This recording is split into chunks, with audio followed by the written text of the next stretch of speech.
တံမြာတီးတွေကိုကြာရှည်ခံအောင်ဘယ်လိုထိန်းသိမ်းရမလဲဆိုတာကိုကျွန်တော်ပြန်လည်မျှဝေပေးမှာဖြစ်ပါတယ်။ရင်းဦးဆုံးကျွန်တော်တို့ဈေးထဲဝယ်လာတံမြာတီးတွေကိုစားလေးထည့်ပြီးတိတိကျကျပုတ်တိုက်စီကြောပြရမှာဖြစ်ပါတယ်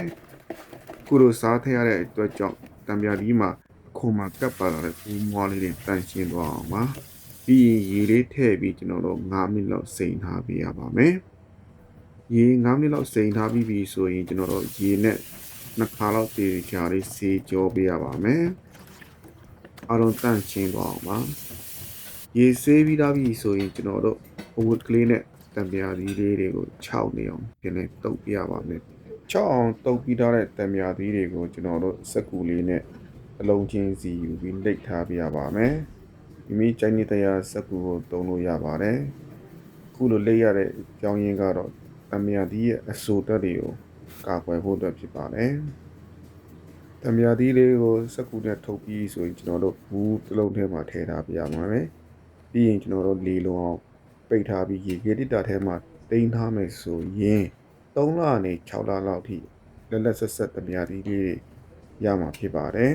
။ကျွန်တော်တို့ရေခဲတစ်တာရိုးရိုးအေးခန်းထဲမှာပဲတိန်းထားရမှာဖြစ်ပါတယ်ဗျာ။ Okay နောက်တစ်နည်းကတော့ကျွန်တော်တို့မိမိအိမ်မှာရှိတဲ့ရေတန့်ဘူးခွန်တစ်လုံးကို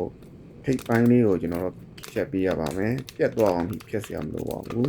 ။ပြီးရင်ကျွန်တော်တို့တံမြာသီးလေးတွေအထက်တွေကိုထည့်ပေးရပါမယ်။တံမြာသီးလေးတွေထည့်ပြီးပြီဆိုရင်ရေလေးပြည့်ထည့်ပေးရပါမယ်။ရေလေးကတံမြာသီးမြုပ်သွားတဲ့အထိထည့်ပေးရပါမယ်။ပြီးရင်ကျွန်တော်ဖြတ်ထားတဲ့နေရာလေးကိုတိတ်လေးနဲ့ပြန်ပတ်ပေးရပါမယ်။ဖုံးလေးတိတ်ပြီးလေလိုအောင်ထားမယ်။ပြီးရင်ရေခဲတစ်တာထဲမှာတိမ်ထားမယ်ဆိုရင်လည်းသူလည်း3လနဲ့6လလောက်ထိလက်လက်ဆက်ဆက်တံမြာသီးလေးတွေရမှာဖြစ်ပါတယ်။နောက်တစ်နည်းကတော့တံမြာသီးကိုအရေတွေညှစ်ထုတ်ပြီးရလာတဲ့တံမြာရည်တွေကိုအိတ်လေးထဲမှာထည့်ပြီးကျွန်တော်တို့ရေခဲတစ်တာအခဲခန်းထဲမှာတိမ်ထားမယ်ဆိုရင်နှစ်နဲ့ချီ